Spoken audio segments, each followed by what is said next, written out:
Hi guys, it's me, just Lindsay again. And for this video that is dedicated to the month of Halloween, October in 2024, I figured I might as well watch something that I really enjoy a lot. And to deal with the upcoming zombie apocalypse, I might as well talk about this movie 20 days later. And let me tell you something real nice. I love this movie.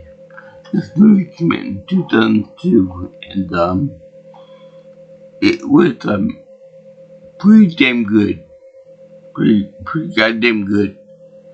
Because not only was it like the first actual movie I've seen set in London and England and all that, but it was a pretty good movie to boot too. A good zombie movie. I think that this might have been the first zombie movie that I've ever seen. So plus it's got other people in it too that are other films I've seen before. So strap yourself in for this movie, which we'll talk about shortly. But for right now, let me talk about the DVD case and stuff, because this is actually quite unique, because on here is something I've never seen before. It's got like a little paper cover, like a DVD mini type thing. Some movies that like special edition information inside the case. Well, this is like that, but it's not. It's not. It's just a piece of thick paper in front of it. So it's like I want like a tease type of thing. And then when you open it up, you got the classic Biohazard symbol with the sequel doing the same thing. Very clever indeed. So in any case, this movie is obviously not about the traditional zombie movie. It's not like somebody coming out from the grave and then killing other people for their own gratification and whatever, or survival, need to feed or something like that. It runs more along the lines of, say, Resident Evil zombies, in that they aren't, it was called by a virus. In this case, the rage virus, which I never really liked that terminology, because you can't get rage from watching a bunch of violent or disturbing imagery on TV. We have enough sense not to get it disease of that. Nor do animals. Animals really don't have any context for what they see on TV. So if you show let's say a chimpanzee in this case, you show them war and you show them violent behavior and all that stuff. They're not gonna know the difference. They're not gonna know the difference that and a puppy dog in a daffodil field, or a field of sequoias or the dandelions. Likewise, you wouldn't be able to they wouldn't be able to tell the difference between, like, say, a field of poppies versus someone getting mauled to death by a bear. And they wouldn't be able to tell the difference. So that's where this movie kind of falls flat a little bit. But the movie, you gotta get the zombie apocalypse started somehow. And when they do get to the infected, the more of the more of the zombies are fast, the more it got a little bit of intelligence, and they're agile, and they're extremely virulent, like a virus, and it can be passed on by blood emissions or bodily fluids. It's somewhat similar to AIDS or any other type of STD type thing, because it can be is very fast and very quick acting too. So if you get it, you start having like body twitches and facial twitches, which is something that I love. I love to see all the disfiguring type of movements. So anyways, you see a bunch of people going into like a weird like a containment facility underground, I guess, in London, and you see them doing this weird trying to set the animals free, kind of like a more militant version of PETA, in that they want to free animals, but they do it by force. So anyway, you see this these guys like experimenting on chimpanzees, who hooks up to all kinds of monitors and stuff.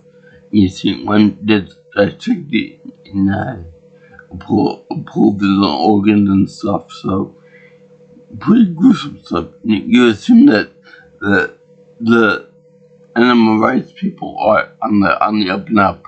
They're trying to help out the poor defenseless animals.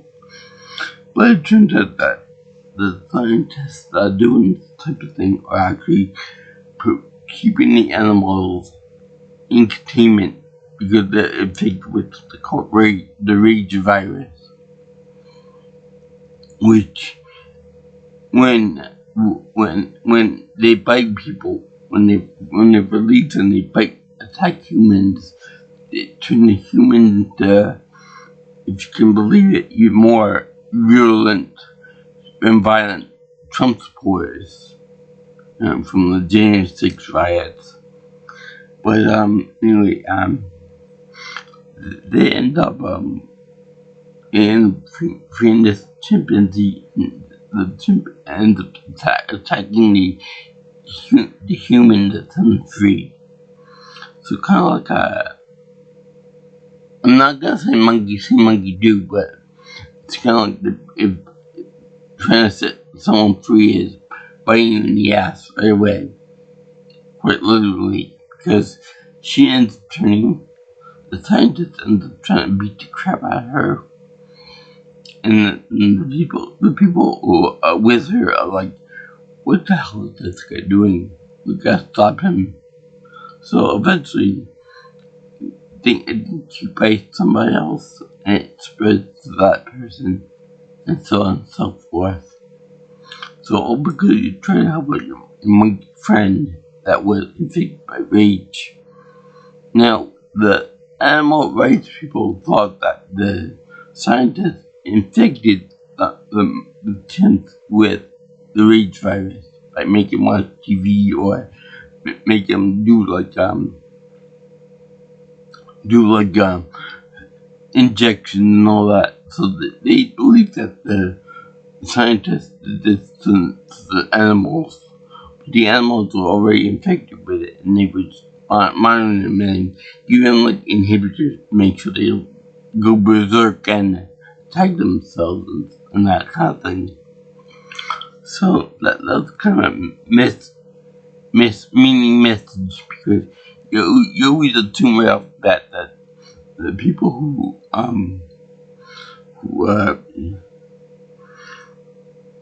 these animal rights activists are trying to help out people, trying to help out animals on themselves, but making themselves a better diet. But it's like creeping farther from the truth. Not in this case. The well-meaning Peter people actually make themselves thousands worse by releasing a horrible disease on humanity, a blood plague, if you will. Blood plague, version 2.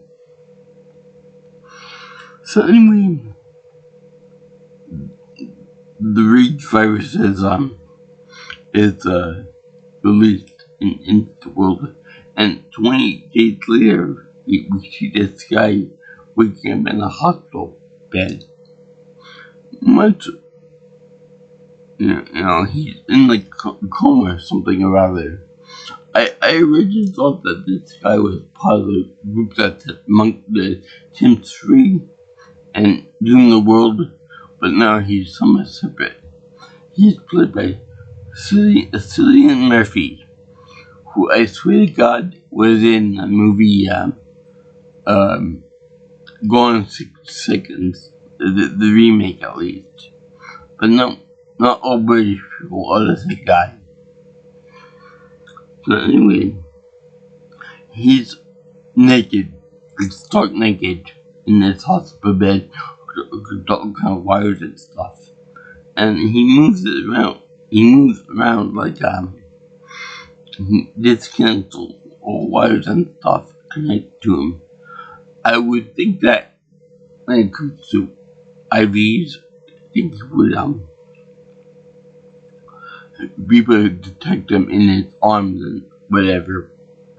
But no, he just moves around and accidentally knocks him out. I know that when I get a needle or an IV or something, I'm paralyzed. I don't want to move it around for fear that it would disrupt, break, or something to my blood vessels.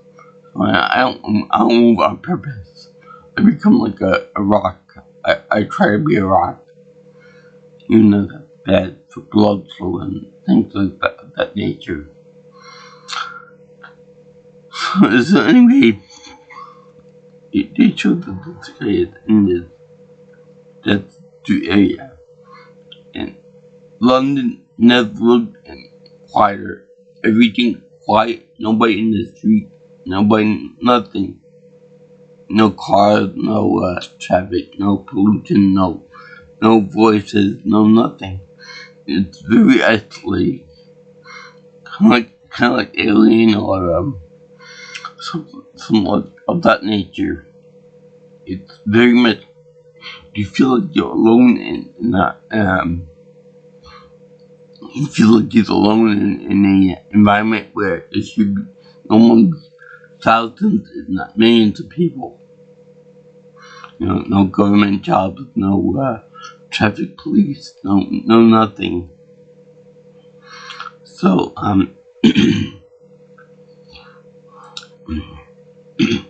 like, hello, is anybody out there?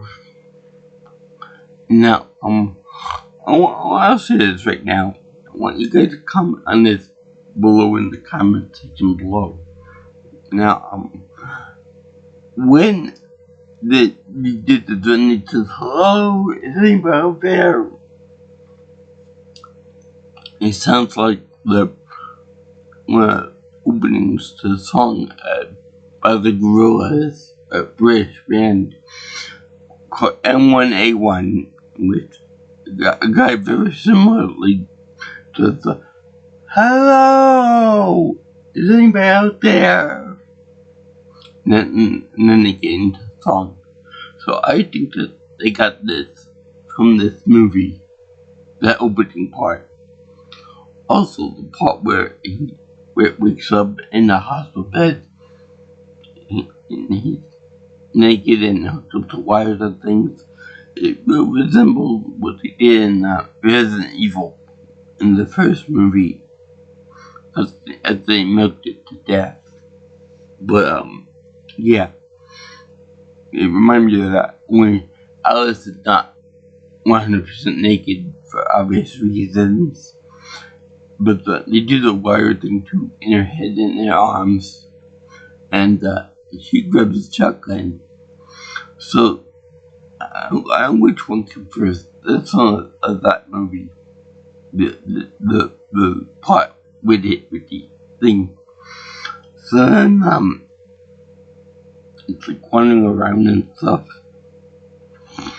and he gets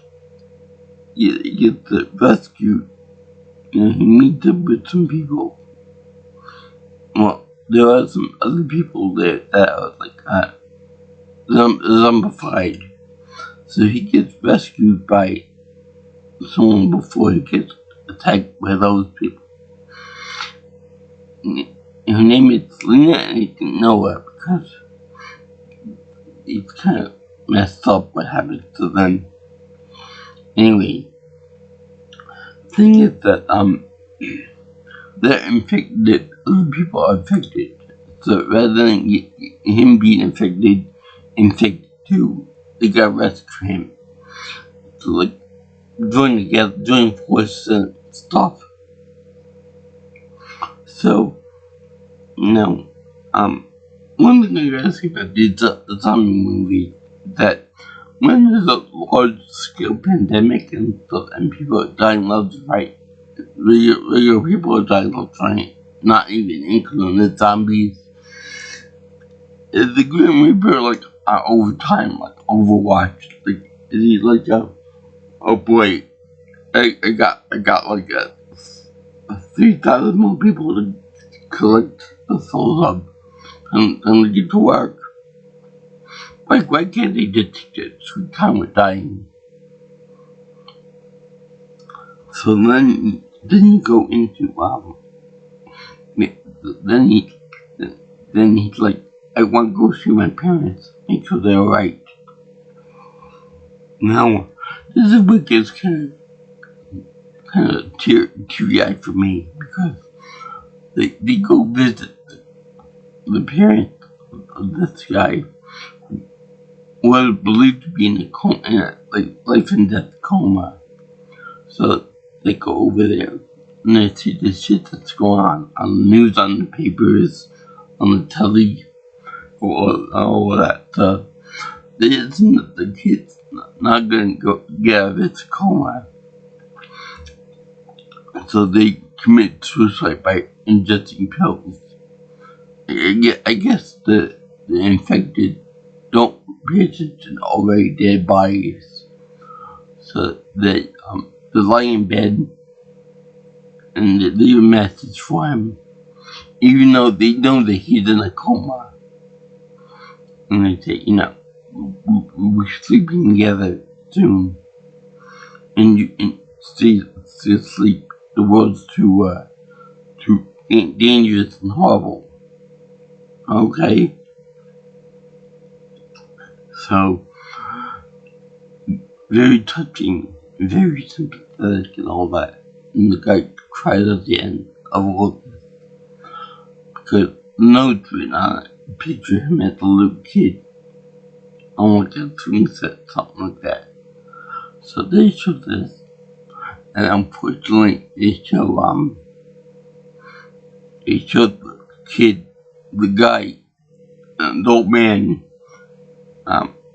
not burying his parents, but covering them up for respect purposes, kind of like Saw. But one thing I do notice is that, when he covers up the mother, fuck the father. I don't care about him. I don't care that he provided for me and my mother and all that. Fuck him. Let his face see the sunshine. I don't want to cover him up.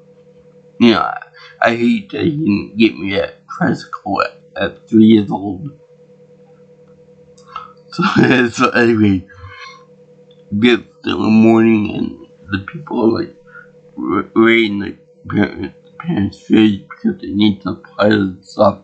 Now all of a sudden, some undead buddies of theirs come by, the neighbors, and they attack Noah. They attack Mark, but they Noah Huntley, I think. Because this thing kind of screwed up because the way it's set up is that whenever I look up a movie and look up the cast to get it right, they always put each type of movie. But in this case, they put both the movies together 28 days later and weeks later. So that's a little bit on the fucked up side. So, but when I looked it up on my phone, it had it separate. I don't know what's going on with that. So anyway, they show they show him like that. Yeah, and then we got the neighbor's detective kid, Murphy. So then it's like, I love the way you know someone your whole life, but when they get infected, that's it. It can turn into like a heartbeat. When it's a death beat. So yeah, that comes later on in a very tragic part in the movie. Very, very tragic. So anyway, Selena ends up played by Naomi Harris. She ends up she knows that her partner in crime and in romance too is like injured, and we all know that when someone has a big gaping wound in their body, that any little contact with blood or even in the eyeballs or in any orifice in the body, any blood from the infected will automatically mean that the person will become infected. It might take a while, but it always had a very sad ending for that person and the company.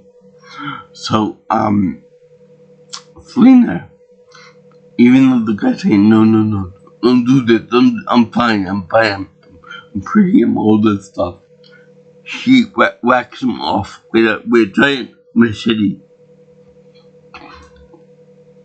Now, not for nothing, but, that's the product. That's hot. Naomi Harris is hot when she is hacking a dead body, hacking a body to death.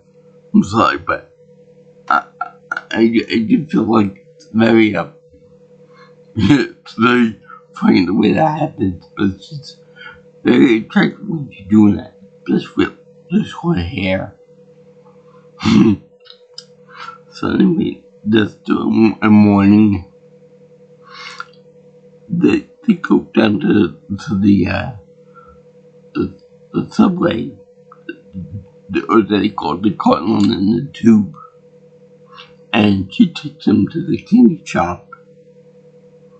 I mean, really, they go to a little concession stand over there where they lock the door, and yet they bond with Mark a little bit. This is before they end up chopping them to pieces. The candy chop joke was just too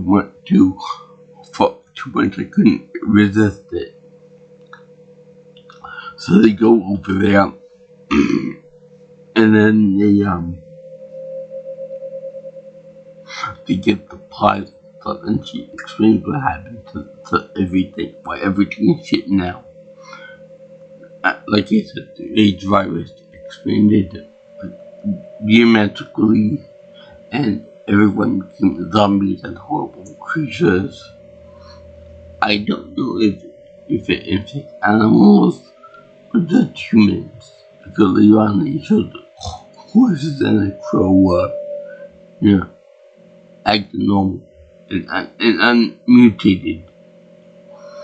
So then, as they kill the guy and the neighbors, they look around and they come across a place with like a big barricade of shopping carts.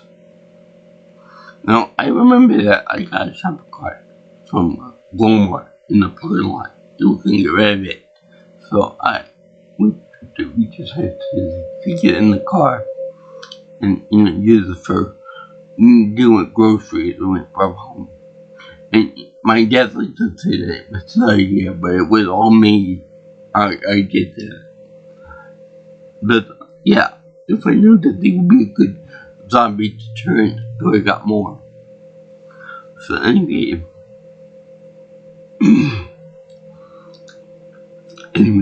they show that, and then they're like, when the hell built that giant barricade? So then they decide to go upstairs to be safe from the zombie attacks, because number one, never go out alone. Number two, the zombies or the infected, as they're called in this movie, only come out at night. Like many, some supporters should. Anyway, that they go upstairs, and then they find this guy that's all in a SWAT uniform with a helmet and the SWAT plexiglass shield. Very, very badass.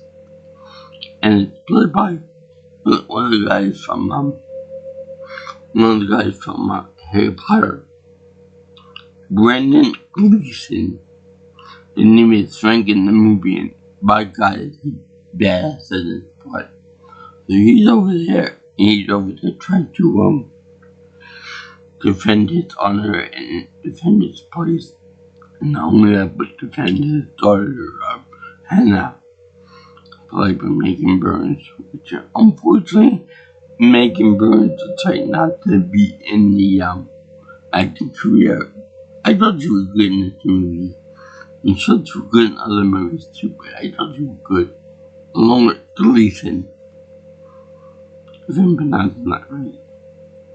So anyway, this big hulking man of a beast of a man is over there protecting everything, protecting their stock and eating a nice little they can have a nice sparkling drink to celebrate finding other people that were alive and unaffected by whatever. They end up talking to Frank about his situation and whatever, and he's like, we can hold out for a good time, but supplies are getting lower. Not only that, but we collect rainwater upstairs on the roof, and it's getting kind of rare because rain hasn't happened in like 10 days, 2 weeks, something like that. So anyway, but the thing of it is that these they have regular buckets there, which is fine.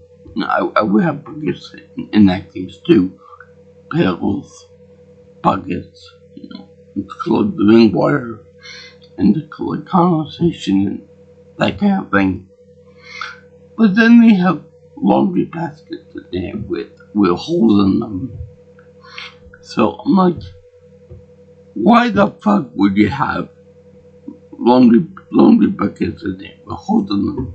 They would be very bad at collecting rainwater, or anything for that matter, any kind of liquid.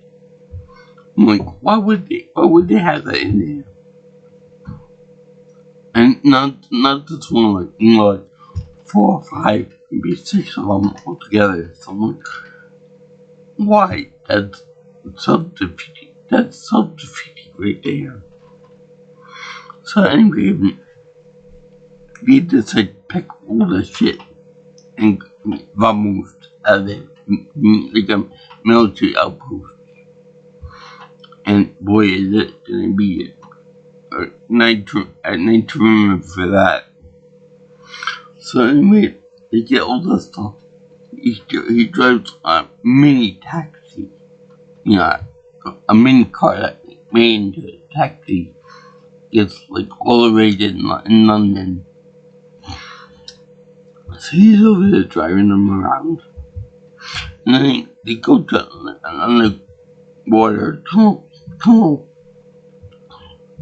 Like That's a bad idea to do that. It's a really bad idea to go underwater in a tunnel, especially with the zombies and stuff going around. Because if they get stuck, bad things will definitely happen. And sure enough, it does happen. Amazing. See, I told you it was a bad idea to get a flat tire in the tunnel. As they go over like a mountain of junk. Boy, it's a good thing that mini car climb over a mountain full of junk. And then you see a bunch of rats running away from something horrible. I wonder what it could be. Maybe it's in time for a bunch of zombies. So anyway, you see like a Roboboss. You see Frank lived in the car with his own strength, so that the other people can change the tire, and it's really nice to see him like holding out on the car and lifting up. They just barely get out of it. Alive, you see all the zombies coming up on the back of the car.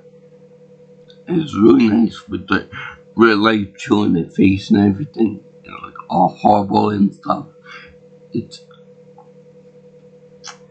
glorious. So anyway, they show these guys going off on the merry way. Then they show the nice little I don't know what this is. I don't think that's an equivalent in the United States, but they have like it's like a department store type thing for food, but it's a high-end place like really apples, high-end champagne, that kind of thing, and canned fruits and all that good stuff.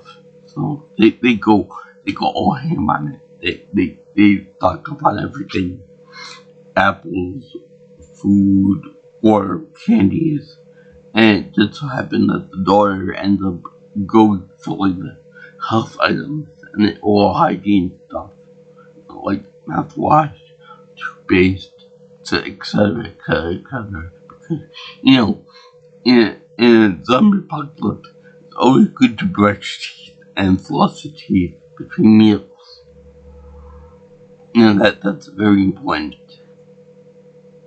So anyway, Murphy ends up picking out like a champagne bottle, and then Frank comes over and says, "No, you don't want that one. That one's cheaply made. And so go for this one. The one that's like 12 years old and that kind of thing. I don't quite that much, but go for the one that's worth more." And then he's like, "Oh, they got more." So he takes a box and puts on his arm. He gets another box and he puts on his arm. And he gets another box and puts on his arm.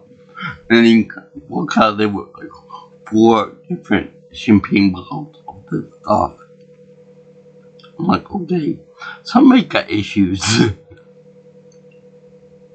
So just to be quite fast, the guy ends up leaving this credit card there because we all want to be honest in my zombie apocalypse, so leave your credit card there. It all remind me of that show that I love so much that for some reason or another Supermarket Sweep. You remember that show, right? The old one from the 80s and 90s. The one where he's chopped to drop just at the spooky boutique. So anyway, they go over there. They're all happy and stuff. They get all the groceries, the apples, the food, the water, the this and that. So they go out and they decide to have a picnic. And they watch wild horses, and then Frank blew them all a kiss. I have no idea why, but he does that. So then they also drove by a very beautiful countryside of England, and they drive by the very hollow, cancer-causing windmills, the evil wind energy power plants. I'm surprised that Trump didn't say. You see, they call it the rage virus. They call all those chimps that go crazy and bite people. Which, by the way, the rage virus is so deadly and it's so transmissible. How did scientists even study it in the first place? You would think that they would get bitten right away with the trick out. Look at monkeys, look at brains of animals and whatever. Not only that, but I like to think that the cure for this horrible, disgusting, rage-filled virus thing will be to show infected animals and infected humans pictures and movies of like butterflies and rainbows and all kinds of happiness and marshmallows and stuff. Or like they should show the people, the infected people, My Little Pony. Because anyone that's so sore and angry after watching My Little Pony episode, there's gotta be something wrong with that person, because it's like pot, It's smoke when you're angry and everything's right with the world. So anyway, they show them, they go get gas, and then Murphy goes to see about, burgers in the place, which I've always been warned not to eat them at gas stops, because, I watched Futurama more than that when I covered that episode, but, yeah, don't truck stop food.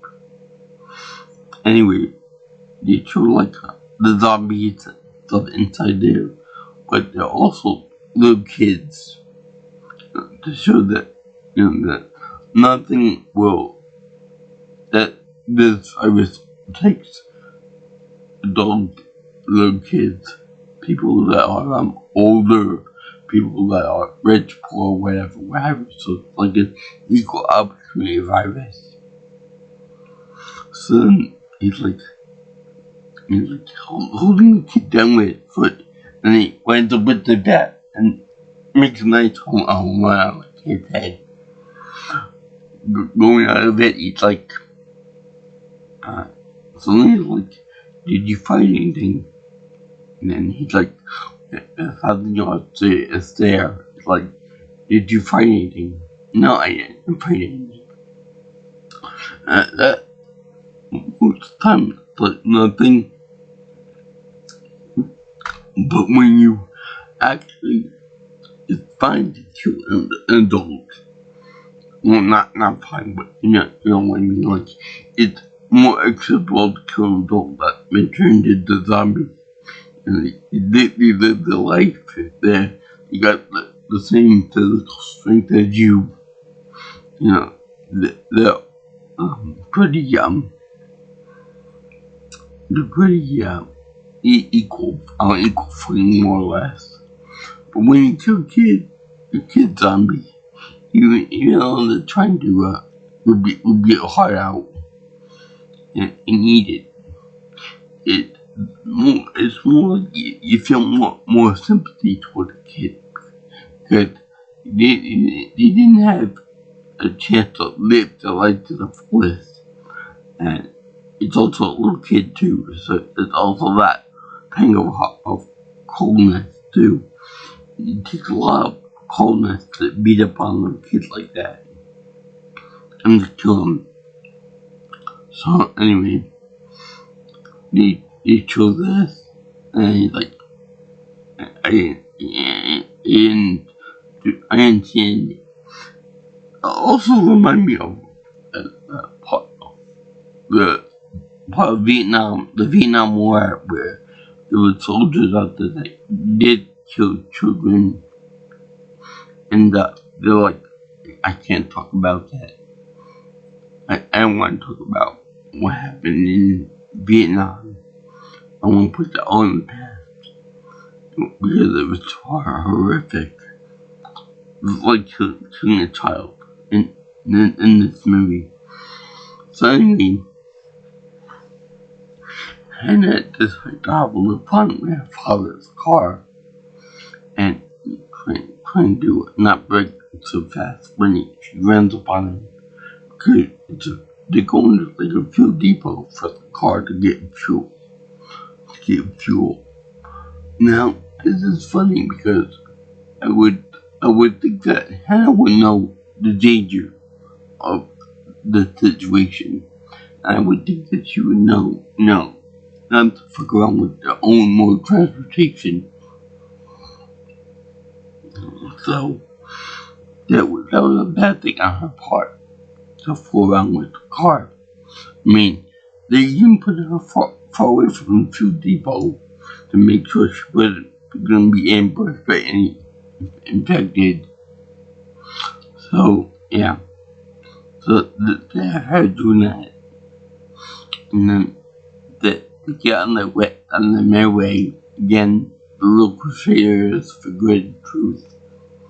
And, they run into the military stop. This is heart-wrenching because they have, Frank over there going over to, say something, and he's so pissed off that there's nobody there. He's hopeless, you know. The one spot that he thought that there would be military people there to help them out, and they don't even bother. They aren't found anyway to be seen there. So he takes a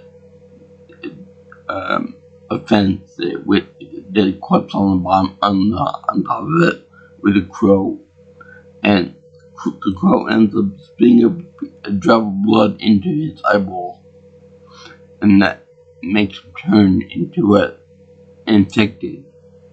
Now, this is kind of stupid on Frank's part, because you'd think he'd be able to see that there was a body hanging there, a head hanging there, and that he probably would be affected by it.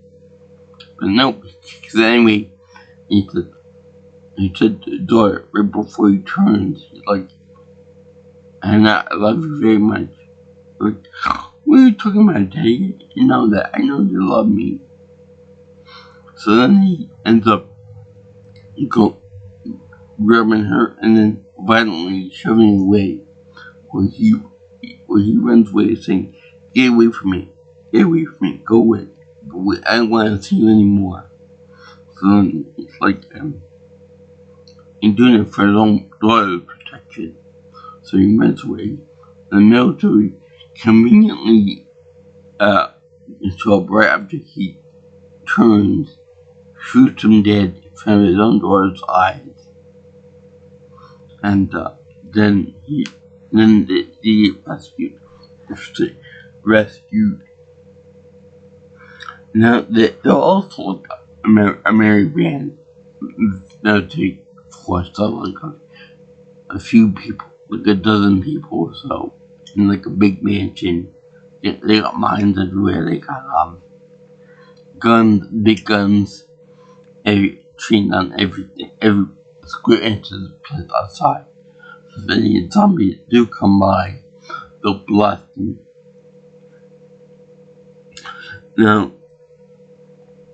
these people have been weeks alone, where everyone else around them is dying or is sick or something.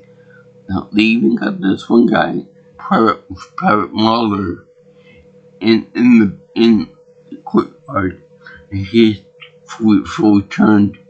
They have on a chain around his neck, and he's almost like a pet.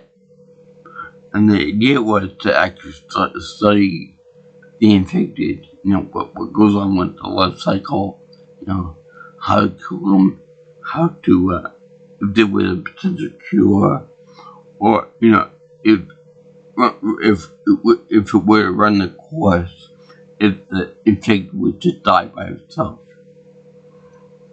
You just need to give it a hug. You just need to give him a hug. You need to give him a nice kiss on the cheek. And you need to give him a My Little Pony treatment. That'll make him feel a little better inside. That, and maybe get away from his acid puke, which he does puke quite a lot for this guy. Now, this all sounds good, and it sounds reasonable, but the only problem is the guy is black. So, seeing a black guy with a chain around his neck, we can't go anywhere. He's pretty much trapped in the courtyard. Kind of resembles something else, some deep, dark, in world history. I'm not gonna say anything about that, but it really reminds me of something very horrid. I think you might know where I'm going with this one. So anyway, they end up they end up getting the whole squad over there, whatever it's called. I don't know anything about British military history. I'm assuming that's similar to our rankings and whatever with the army and whatever. So they have this guy over there that's like that big cheese outfit that's kind of like hardcore, like stern and all that. And they're all kind of like a little bit disheveled, a little bit crazy, because it's a zombie apocalypse. You are gonna get those people that are like nuts. Like Tim Robbins and the remake of World of Worlds. So anyway, they show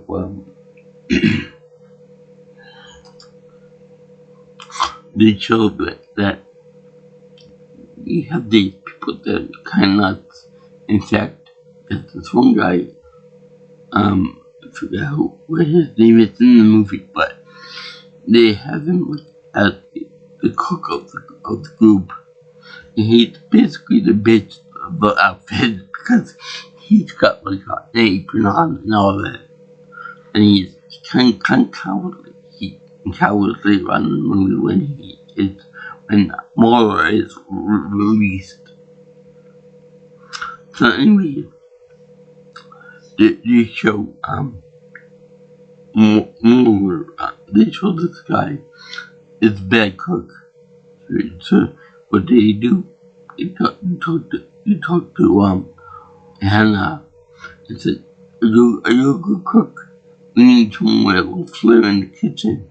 Which okay, you need some bagels in the kitchen. But why don't you ask one of the men then to do it? And besides, I thought that the outfits had like a cook already in the ranks.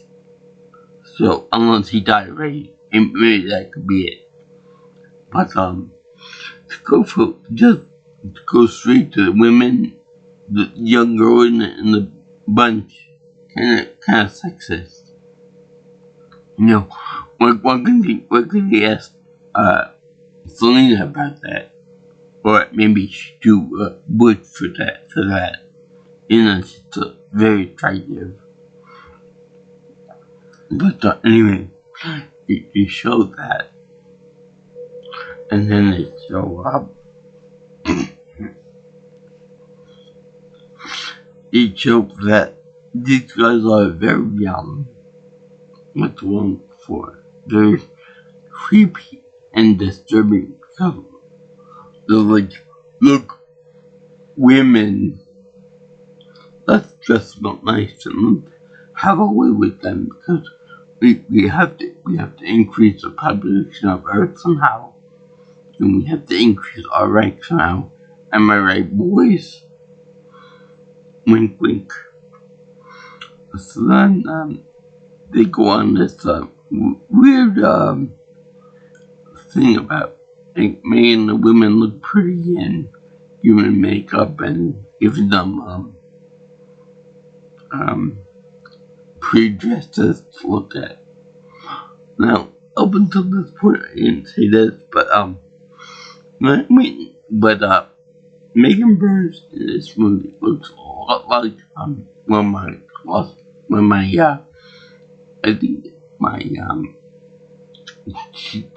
TA from college, Claire. That's up for him. It's very cute.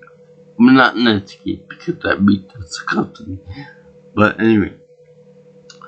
And then they give her like a poofy dress, and they give Naomi a poofy dress. And they're like, okay, get dressed. Well, we can't get dressed with you right here, can we? So, okay, reasonable thing. And then the army chose to leave. And then they're like, Naomi ends up trying to stuff her mouth with pills to kill her. Which, okay, I'm against suicide, but in this case, it's a zombie apocalypse. You got men that probably have their way with you sexually, probably over and over again, and that's gonna be the rest of your life. So yeah, you're probably trying to help out Hannah with all that. And not subject her to that kind of treatment, because I'm sure that she probably had it herself had that happen to her. So that's why she's so tough and cold at first. But then she warmed up to the guy Murphy, and she even gives him a nice peck on the cheek. Once or twice. So anyway, they have her doing that, and then the Omega comes in before the pills take their full effect and kills her. And even though the young Hannah is still like happy, she's still. The pills didn't take full effect, but it's still effective a little bit. To where she's like, la la la la. Very happy, very gay, very not in touch with reality. And even later on when she's going through the stuff in the house, and when the guy is dragging Selena out to do other things to her, the girl's like, almost again, in like a date, in like a magical daze, and she goes to her stuff and gets a picture of her daddy. I guess a moment of bliss before bad things happen to her. So anyway, they show up. They show that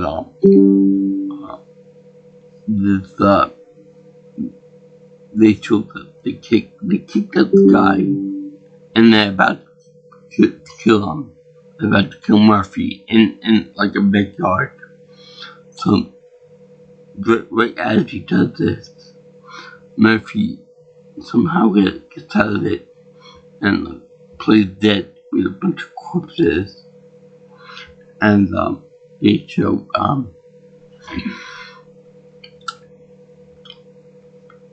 the guy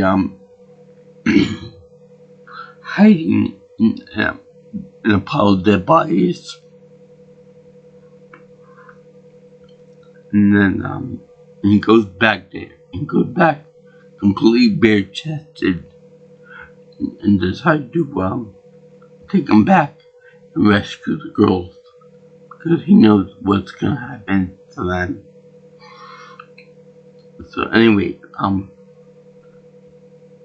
you see him then taking the guy's gun that wanted to kill him, and you see that night you see a bunch of zombies going in to try to attack him, to take the military troops, and they're shot and they're blown up by mines and whatnot.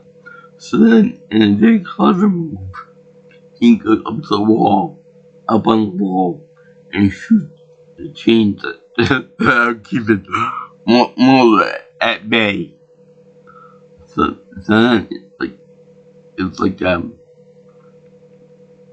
it's real quick funny that they have it on chain, and they have the guys, the head of the group, I think it's Henry. They have him out on the, keep it and the old Looney Tunes cartoons with the dog that Falcon Lego would antagonize and flop around and stuff, and Falcon Lego would draw a line in the sand, and then he would always stand on the opposite side of the chain, that line. And then whenever the dog would go after him, that line in the sand would be the limit to his own chain, so that he would overtook himself whenever he would reach that. Yeah, it's kind of like that. Kind of like a cartoony like that, easy thing. But the funny thing is that if Mueller, now I think of it, it's funny because Mueller, I'm gonna attack you, Mueller. He could always puke out, and he could always reach the sergeant that way, or Murphy for that matter. So anyway, the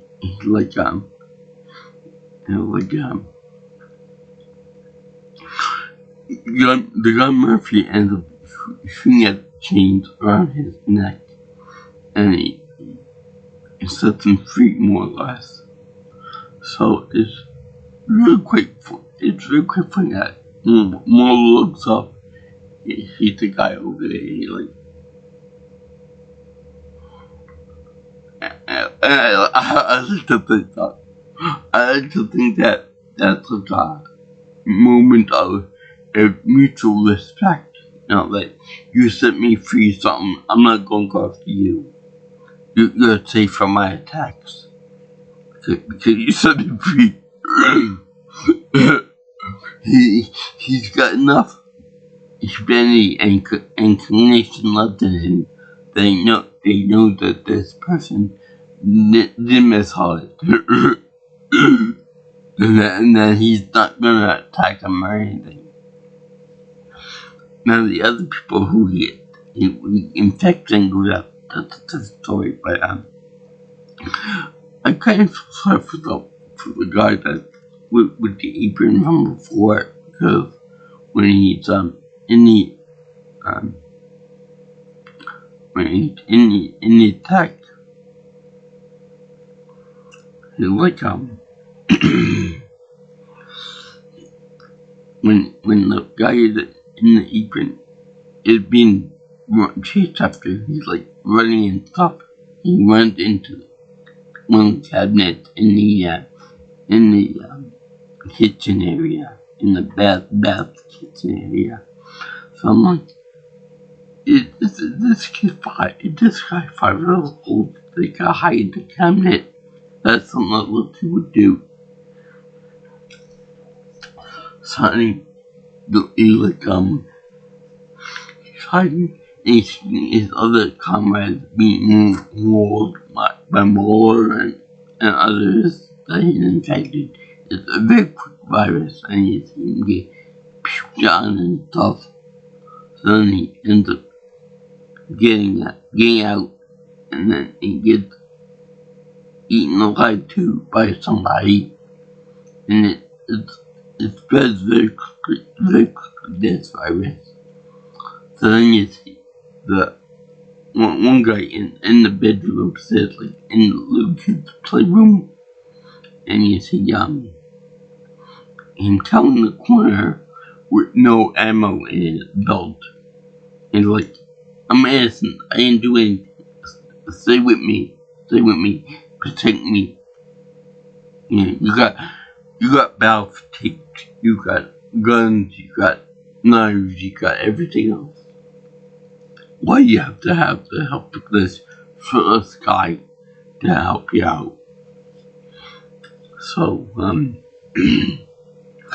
then they show the Murphy go into the room there and barricade the door with a big heavy bag. Unfortunately, that doesn't work out too well because you see the zombies come in. He goes out the window and tries to get him out the window, and it's raining at this point too. So he goes out the window, and like the guy's like, help me, and then he gets more and by other people too. They should really cover this zombie on zombie action in the news media more often. Same with ape on ape violence. This country would be so much better if there wasn't so much ape on ape violence. So anyway, he also showed the guy that dragged away Selena to do other stuff to her, and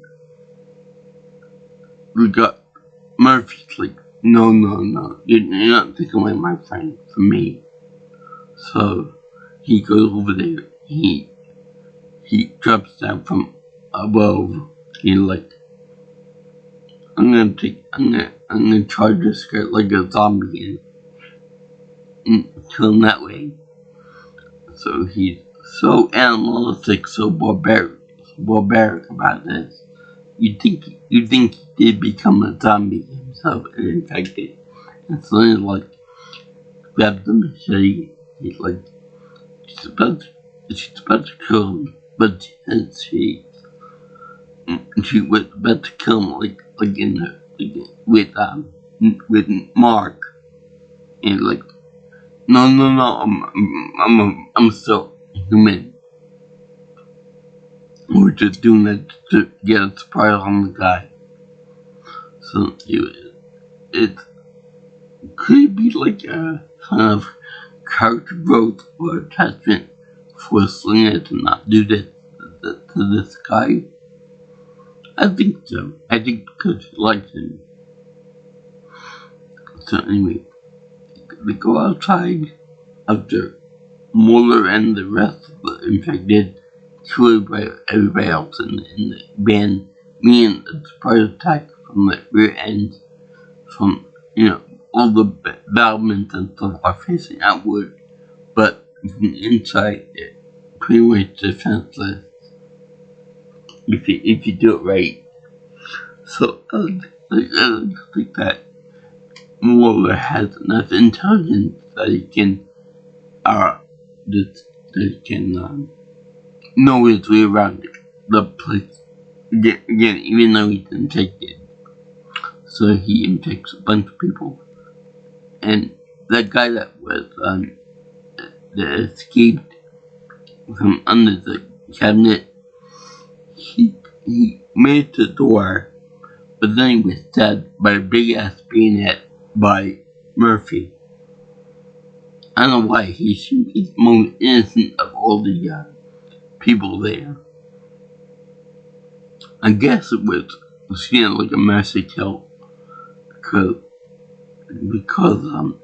rather than getting turned into infected and having your humanity taken away from you and all that entails, it was kind of a mercy kill to get stabbed in the stomach.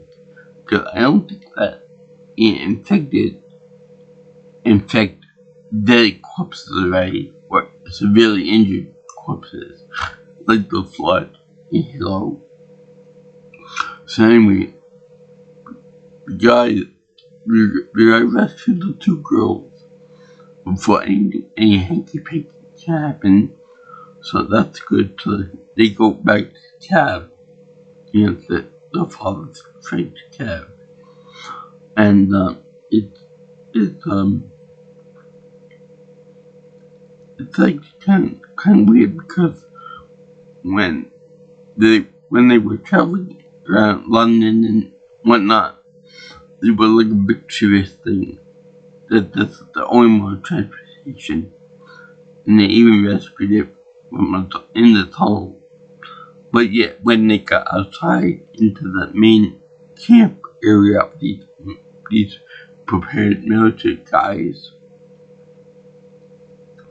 they were playing around with the cap like it was a joke vehicle, like a mean vehicle, from grace to plays. So anyway, they showed them like that, and then they get in the car, get the Vamoose out of there, and then Henry shoots Murphy in the stomach, and just cold, flat out shoots him, tries to kill him. So Hannah gets in the front seat of the car, and very quickly backs the car up into the front of the mansion with all the zombies all hold up, so that they can easily kill the guy by reaching into the back seat and pulling him out. It's him kicking and screaming out, "Hannah, what the hell are you doing?" And it's really quite poetic justice. And he told her, cook for us and be a sex slave for us. And it was really quite nice to see her laugh her ass off as her driving skills pay off because they got driving on the opposite side that we Americans do. Anyway, he ends up becoming Moore's dinner is, or maybe dessert. Again, poetic justice, because Henry showed Murphy teamed up Muller and saying we keep him around for research. It's kind of like a reverse like, haha, got you there. So anyway, they showed them how to pick up the two good people driving away. Meanwhile, there's a frantic, got rescued, got me, so he's okay. And they cut to, frantic, got rescued him, got me, so he's fine and dandy and all that. So they cut to another 28 days later, where they show they're at a cottage, and Selena's sold something, and so is Hannah. So then they show them making dresses into something nice, showing them with some more parachute material and all that. So then they're like, it's here, they're coming for us. So then they're like, what, who's coming, where? It turns out that a bigger motive for us to come in and looking for survivors of this. You see along the whole beautiful countryside, see like hippie guys, like and one of them looks like John Lennon that turned into a zombie. So you see them all put out the word hello in parachutes on the ground, and it's very, very good. And I'm assuming that they were rescued. Anyway, I went on a rant that was about half the length of this movie. How much I love this movie, the first movie. They made a sequel to it called 20 Weeks Later, which translates into about half a year. And 28 days later, like a month after the actual infection happened. So I like that this universe, basically, the zombies pretty much won. The rage virus pretty much took over the entire Earth. And, I love the aspect of it. It's absolutely wonderful. And, they made 20 Weeks Later, which I'll be covering maybe in February, Final Month of Love, which I'll get into why that is later on. But this movie is brilliant. I love it. It's awesome. The zombies are good. The music is good too. The London is good too. I wonder how much they had to pay for get London desolate, and garbage filled and that kind of thing. Also, I like the fact that they put the rats in it, that they go away from danger. They run away from danger. Like in the movie Titanic, when the rats are going above the water line. So yeah, I thank you for watching my video on 28 Days Later. It was fabulous. It was a great movie. I highly recommend it. For this year, 2024, the month of Halloween, October. And I'm pretty sure that you guys can figure out I'm gonna get this my happy face silver pool, because this movie is awesome. And I hear that they're gonna make a new movie with Murphy in it called 20 Months Later. Yeah, he skipped over weeks. And kind of a disappointment, but whatever. Yeah, I love this movie. It's one of my favorites.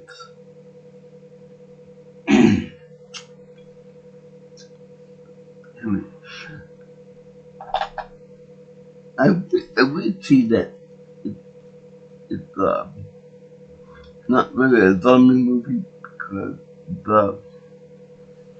the monsters don't come out of the ground like with Living Dead or something similar to that, but it's close enough. Monsters are animalistic. They want to feed on people. They want to eat grain. They want to take life away from people out of jealousy or something else. And yeah, I will definitely see the movie when it comes out 20 years later. No, 20 months later. Yeah. So, if you guys like what you see here, and you're watching more of my videos, like, comment, share, and subscribe to my channel. If you want, you can also leave me contact ideas for the future, and among other things too, by calling me or texting me at 631-707-3707. Also, my Twitter, or X if you prefer, is at PNelsonPro. Also, my email is at jjsviewingchannel@gmail.com. So, I salute all you zombie fans out there, all you horror fans out there, drama fans out there, and remember, if you see a zombie, give them a hug and a kiss, because zombies are people too, remember that. So, peace out my little closet goblins. Also, very importantly, when a woman says no, she means no, and no chance, like in against Lena and Hannah's case. And doubly no if the girl is underage. I don't care about anything else, but if a woman's underage, no, don't even think about it. So, aloha guys, I'll see you in the next video. Bye.